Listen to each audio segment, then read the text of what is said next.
बिस्मिल्लाहिर्रहमानिर्रहीम। अस्सलाम वालेकुम फ्रेंड्स, और you all, I hope you will be fine friends. आज हम पढ़ेंगे 5618 कोर्स कोड है ओपन यूनिवर्सिटी में उर्दू का। क्वेश्चन यूनिट नंबर 1 है इसका पश्तो ज़ुबान। इसके बारे में मैं ब्रीफ सा बताऊंगी क्योंकि मेरे ख्याल में आपका सैटरडे इसका पेपर है और इतने कम डेज़ में पूरी बुक पढ़ना आपके लिए पॉसिबल नहीं हो रहा, तो मैं ब्रीफ सा बताए चलती हूँ। पश्तो ज़ुबान। पश्तो ज़ुबान एक सामी ज़ुबान है या एक आरियाई ज़ुबान है। इसके बारे में अभी तक कंफर्म शवाहिद नहीं मिले, अलग अलग बहस व मुबाहिस चलते आ रहे हैं। जिस तरह पश्तून एक पुरानी नस्ल है, इसी तरह इस ज़बान की भी तारीख काफ़ी पुरानी है, लेकिन कब से स्टार्ट हुई है कुछ कंफर्म नहीं। मौरखीन यानी तारीख लिखने वाले और मुहक्किकीन यानी तहकीक करने वाले किसी भी एक नज़रिए पर मुत्तफ़िक़ नहीं है। कोई कहता है कि ये जो पश्तो ज़बान है ये बनी इसराइल की औलाद से है, और अगर इसी नज़रिए को तस्लीम कर लिया जाए तो पश्तो ज़ुबान का ताल्लुक़ सामी से बनता है। मैंने पहले भी बताया था कि ज़ुबानों के 8 ख़ानदान हैं, और बलोची ज़ुबान को जब मैंने 5617 को जब मैंने पढ़ाया था तो उसमें मैंने बताया था कि ज़ुबानों के 8 ख़ानदान हैं और फिर उनकी अलग से तमाम ख़ानदानों की शाखें हैं।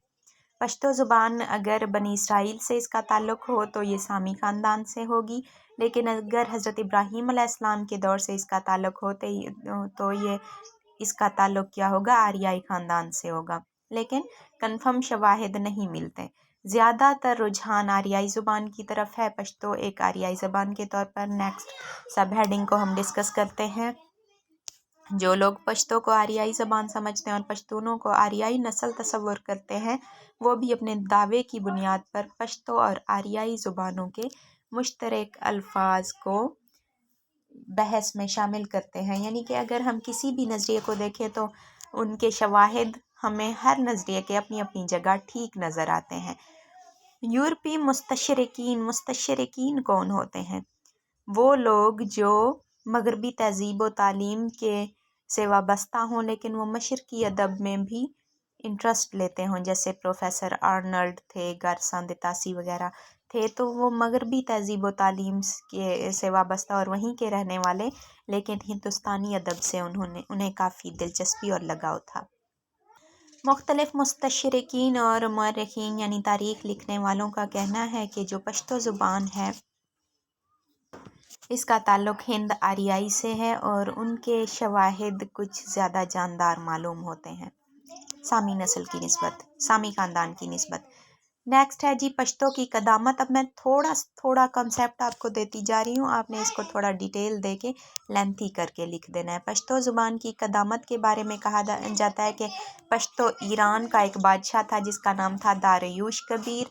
उसके संगी यानी पत्थर के बने हुए कतबों पे जो उसकी तहरीरें कुनिंदा हैं यानी लिखी हुई हैं, उनको पढ़ के अंदाज़ा लगाया जाता है कि पश्तो ज़ुबान ईरानी ख़ानदान से ताल्लुक़ रखती है, क्योंकि उस तहरीर में यानी वो जो कतबों पे तहरीर कुनिंदा की गई है, लिखी हुई है, वो पश्तो से मुशाबहत रखती है। उसकी एग्जांपल देखें तो उर्दू तलफ़ुज़ अंग्रेज़ी में लिखने की ज़रूरत नहीं है, वैसे अगर आप लिखना चाहें तो लिख लीजिएगा। आप लोगों ने जस्ट ये वाले लिखने हैं, न आरे के आहम, न दरुजा न आहम। अब मुझे इनकी ट्रांसलेशन समझ नहीं आती, इसलिए मैं इसको इग्नोर कर रही हूँ। आप लोगों ने भी जस्ट एग्जाम्पल पे ही इक्तफ़ा करना है, काफ़ी होगा। और मौजूदा पश्तो में थोड़ी सी मुशाबहत यूँ मिलती है। मौजूदा पश्तो में है न अड़ी कौम, न आरे के आहम, न अड़ी कौम। अगर यहाँ इस ग्रुप में कोई पश्तून है और मेरी तलफ़ुज़ में कोई मिस्टेक हो तो वो हंसे नहीं और इस्लाह फरमा दीजिएगा, क्योंकि मुझे पश्तो नहीं आती और ये मेरे इख्तियारी सब्जेक्ट्स में भी जब मैं पढ़ती थी, मैंने मास्टर किया था उर्दू में, तो ये मेरे इख्तियारी सब्जेक्ट में मैंने इसे चूज़ ही नहीं किया था, लेकिन मैं आप लोगों को पढ़ा देती हूँ क्योंकि मुझे थोड़ा बहुत कॉन्सेप्ट तो है ही। अच्छा जी, न दरोहजना ओम, न ज़रोर कड़ा ओम। और अगर इनका उर्दू में तर्जमा किया जाए तो ना अड़ियल हूँ, ना दरोग को हूँ, ना जाबिर हूँ। ये बादशाह के कुतबे पे लिखा हुआ था। इन तहरीरों को देख के कुछ अंदाज़ा होता है कि पश्तो ईरानी ख़ानदान से ताल्लुक़ रखती थी। पश्तो की लिसानी खसूसियात को अगर देखा जाए, अच्छा मैंने आप लोगों को बलोची की लिसानी खसूसियात पढ़ाई थी पश्तो में भी, और बलोची की लिसानी खसूसियात में भी सेम हैं दोनों खसूसियात थोड़ा बहुत फ़र्क है। अगर आपको भूल जाए तो आपने वही लिसानी खसूसियात सब हेडिंग दे के लिख देनी है। थोड़ी सी मुशाबिहत मतलब डिफरेंस है इनकी खसूसियात में और बलोची खसूसियात में। अगर ना आता हो तो वही एक ही लिख देनी है, कुछ ना कुछ मार्क्स लाजमी मिल जाएंगे। हरूफ तहजी के लिहाज से अगर देखा जाए तो पश्तो का जो रस्मुल ख़त है, मौजूदा रस्मुल ख़त नसख है। ये अरबी और फ़ारसी की तरह दाएं से बाएं की जानिब लिखी जाती है। इसमें कुल 44 हरूफ हैं। पश्तो हरूफ तहजी में अरबी के तमाम हरूफ शामिल हैं, साथ ही फ़ारसी के इजाफ़ी हरूफ, पश्तो की अपनी मखसूस आवाज़ें हैं और छोटी ये कि इसमें 5 आवाज़ें शामिल हैं।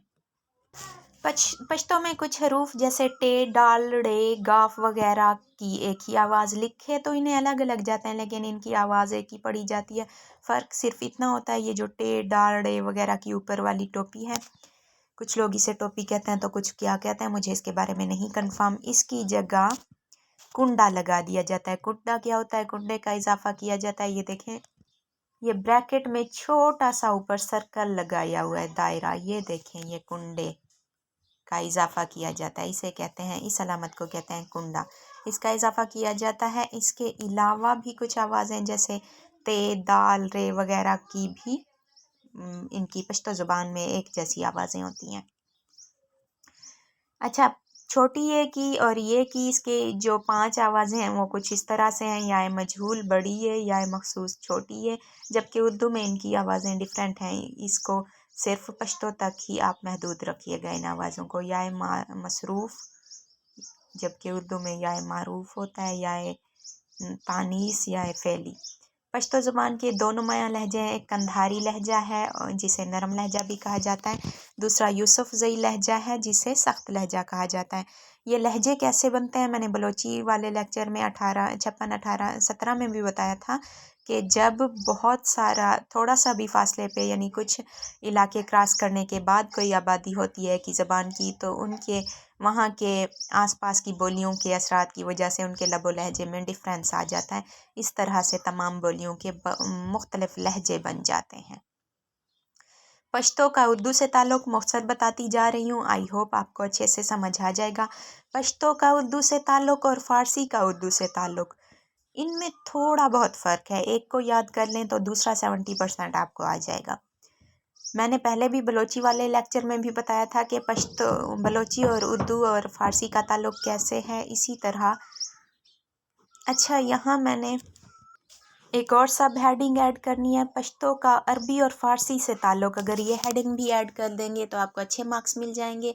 अगर आपका सवाल इस तरह से कोई पूछा जाए तो अब सिर्फ उर्दू का पूछा जा रहा है तो उर्दू ही बताइएगा आप लोग, अदरवाइज़ सवाल की मुनासबत से आपने जवाब देना होगा। पश्तो का अरबी और फ़ारसी से ताल्लुक़, मैंने बलोची का अरबी और फ़ारसी से ताल्लुक़ जो पढ़ाया है वही लिख दीजिएगा। अरबी से ताल्लुक़ तो हमारी मजहबी तसानीफ़, कुरान पाक और अहादीस की तसानीफ़ वगैरह की वजह से था। लोग उनके तराजिम करते थे और उन्हें पढ़ना चाहते थे। इसके अलावा अरबों की आमद के बाद बरे सगीर में मुख्तलिफ़ ज़बानों के आपस में कंट्रीब्यूशन की वजह से भी अरबी के असरात हैं।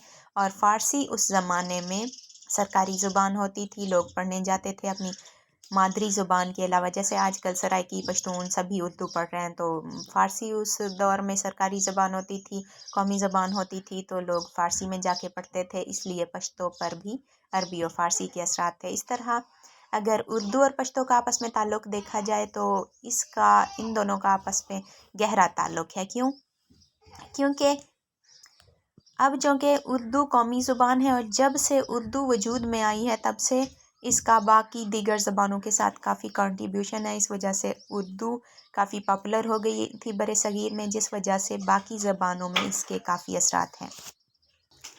पश्तो का जो अदब था उसका उर्दू में काफ़ी तराजम किया गया, क्योंकि उर्दू कौमी ज़बान बन चुकी है और उर्दू को काफ़ी अहमियत मिल चुकी है।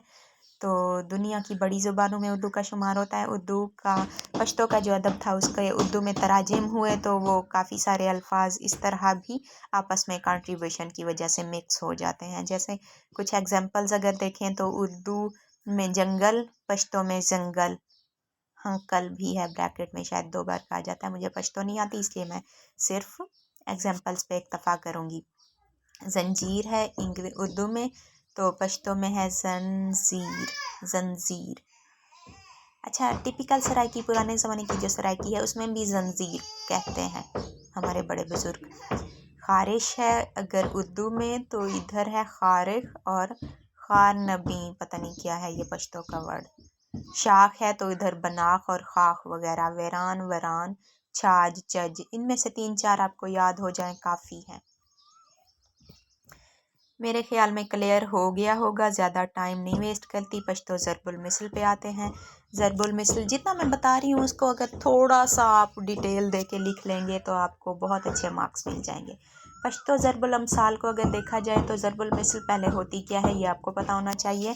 हर ज़ुबान में ज़रबुल मिसल और मुहावरे वगैरह काफ़ी अहमियत रखते हैं, क्योंकि इन्हीं से किसी भी ज़ुबान में खूबसूरती पैदा होती है। मुख्तसर अल्फाज के मजमूए में बलागत हो और हकीकत भी हो, इसे कहते हैं ज़रबुल मिसल। कौन सी ज़ुबान ज़्यादा अहम है जिसमें ज़रबुल मिसल ज़्यादा है? वैसे तो सारी ज़ुबानें अहम है, ऐसा नहीं है जिनमें ज़रबुल अमसाल कम है वो अहम नहीं है ज़ुबानें, ऐसा नहीं है। लेकिन जिन ज़ुबानों में ज़रबुल मिसल, ज़रबुल अमसाल की तादाद ज़्यादा है उस ज़ुबान में ज़्यादा चाशनी और ख़ूबसूरती होगी। और अगर पश्तो को देखा जाए तो बाकी ज़ुबानों की निस्बत इसमें ज़रबुल अमसाल काफ़ी तादाद में पाई जाती हैं, जिस वजह से पश्तो ज़बान में कहा जाता है काफ़ी खूबसूरती और चाशनी है। मुझे ये समझ ही नहीं आती, इसलिए मैं नहीं कह सकती कि इसमें खूबसूरती और चाशनी कितनी हद तक है। अच्छा, इसमें एक ज़रबुल मिसल पे ही इक्तफ़ा करना चाहूँगी मैं। अगर आप लोगों को 2-4 आती हैं तो आप कर दीजिएगा, लेकिन 20 मार्क्स का अगर पेपर है तो आप 4 पेज, 4 सफ़े नहीं 4 पेज लिख दें, बहुत हैं। कम लिखें लेकिन जामे और ख़ूबसूरत लिखें, बेतुके अल्फाज ना हो। सब हेडिंग्स लाजमी दें, क्योंकि आजकल जो सुस्त ज़माना, सुस्त रवि का दौर चल रहा है, चेक करने वाले हमारे माशाल्लाह से सब हेडिंग्स को देख के ही अंदाज़ा करके आप लोगों को मार्क्स दे देंगे। खूबसूरत खुशखत में सब हेडिंग्स लाजमी देनी है आप लोगों ने। अच्छा, यहाँ एक ज़रबुल मिसल है, महंगा रोए एक बार, सस्ता रोए बार बार। ये उर्दू में है, जबकि इसकी पश्तो ज़ुबान में एग्जाम्पल ये है, अर्ज़ाने बे इल्लत नदी गराने बेकीमता नवी। अर्ज़ान यानी सस्ता, अर्ज़ा को कहते हैं। अर्ज़ाने बे इल्लत नदी, गरान यानी महंगा, बेकीमती यानी के बिक जाना, सस्ते दामों बिक जाना। नदी रोए, महंगा रोए बार बार, एक बार सस्ता रोए बार बार। नदी का मतलब है रोए शायद। मैंने अपना गेस किया है, क्योंकि ये मैंने बुक एमए के, जब मैंने एमए किया था, ये मेरे ख्याल में एमए में आप लोगों की इख्तियारी है या सेमेस्टर वाइज एमए, ये ओपन वालों ने पता नहीं क्या क्या ऐड किए हुए हैं। हमारी इख्तियारी होती थी और मैंने इसे चूज़ नहीं किया था, फिर भी पढ़ाना मुझे आता है तो मैंने सोचा शार्ट सा पढ़ा देती हूँ। चलो, इसके बदले में मुझे दुआ ही दे दीजिएगा। अल्लाह मेरे ख्वाब पूरे करे, मुझे कामयाब कर दे, आमीन। नेक्स्ट लेक्चर में यूनिट 2 को कवर करने की कोशिश करती हूँ। Thank you so much, take care, अल्लाह हाफिज़।